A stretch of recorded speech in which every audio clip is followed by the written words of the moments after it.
I just finished watching the videos of history of disability and the webinar on neodiversity. And going with the first question, if we're going to compare, the centuries ago in ancient times to now, I would say that the treatment and perceptions of individuals with disabilities has improved.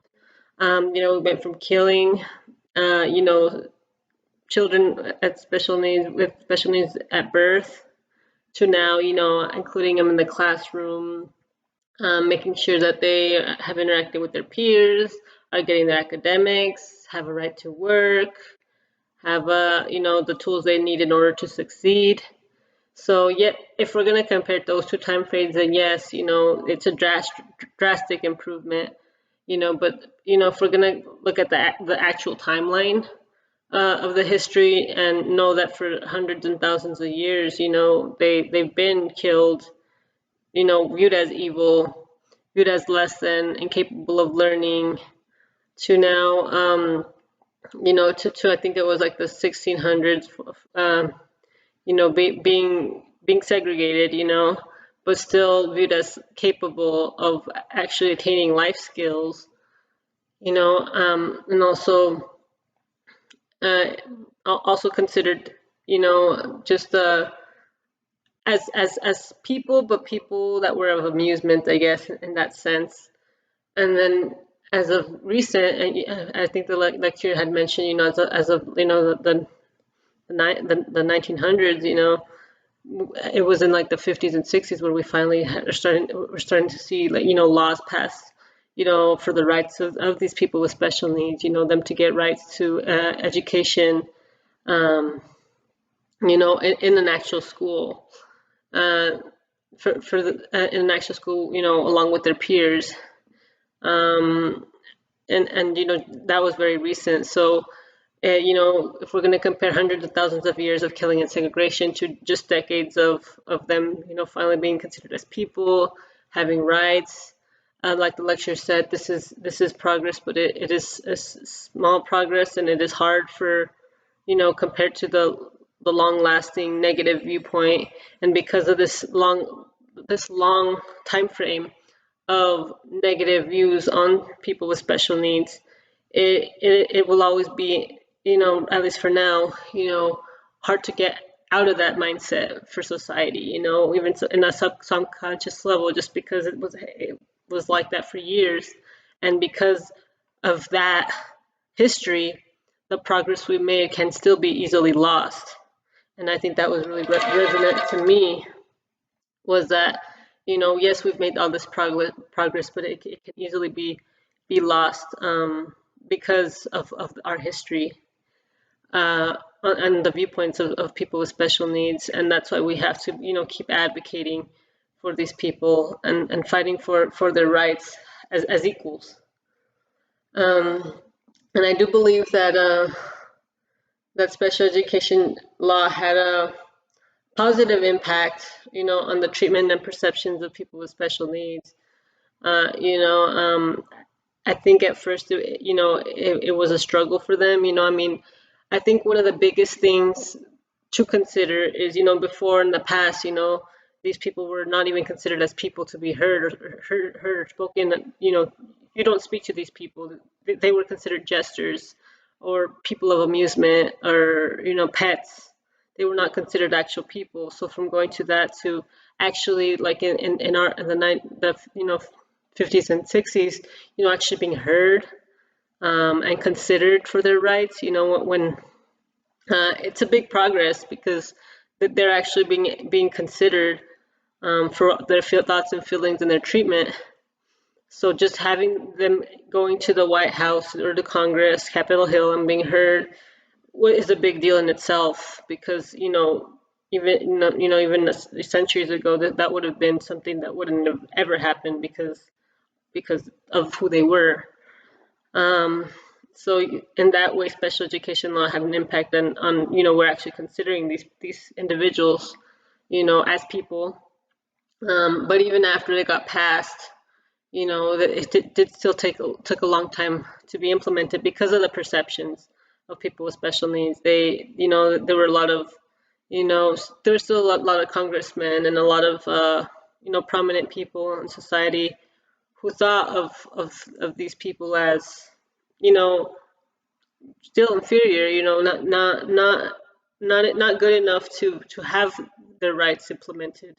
So even then, it took years, but finally, when we were able to have the laws implemented, yes, very positive impact. Now we have these people with special needs, learning, being able to find that independence they need in their lives, um, and just being treated as equals.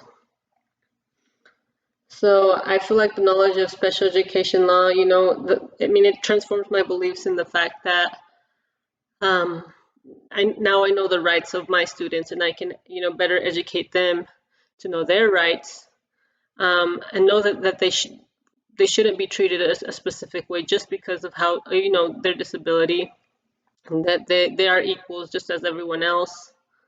Um, just to help them advocate for themselves. And and knowing what the laws are, it also helps me better understand how to create goals for my students and what kind of instruction I should be providing, what kind of services I need to provide. um, and then based off of that, going into the webinar on neodiversity. I think one of the biggest takes I got from that was,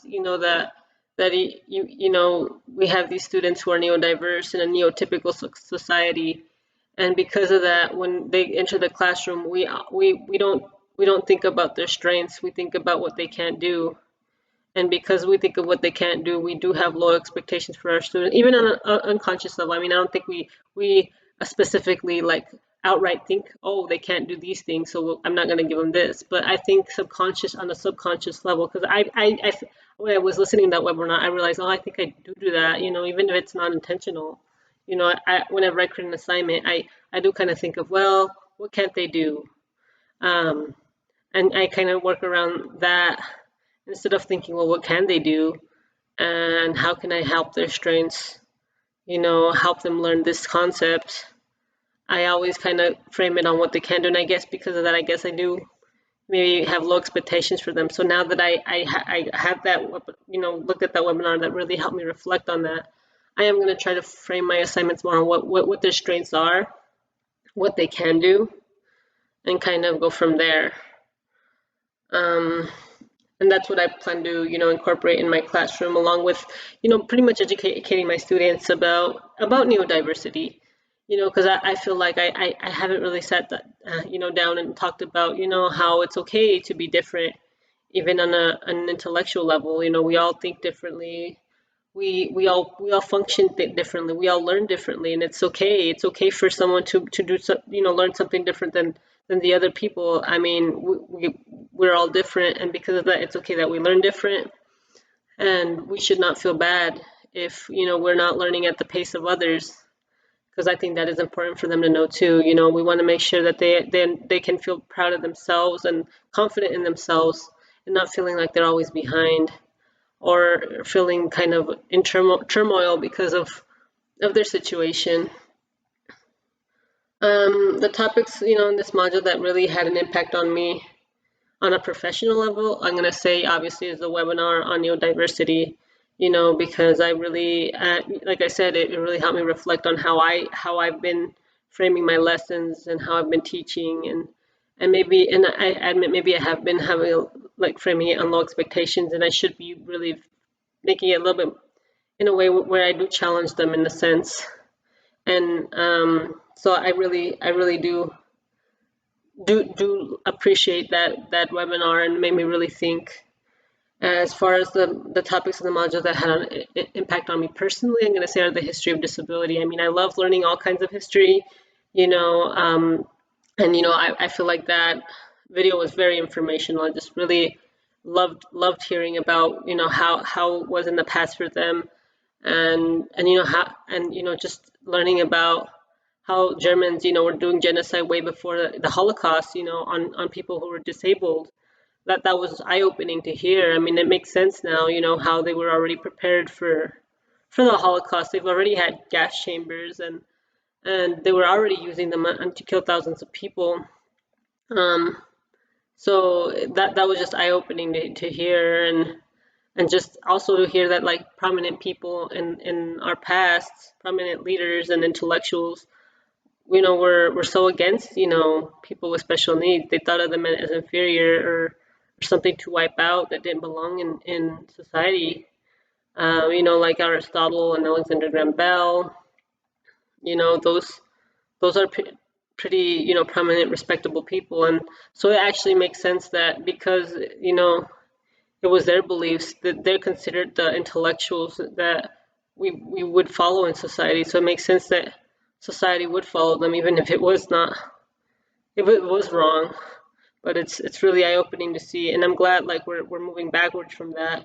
We're moving forwards. I mean, we're moving forwards as far as those viewpoints. So those were my viewpoints, and I'm really glad I was able to learn more about that in this course.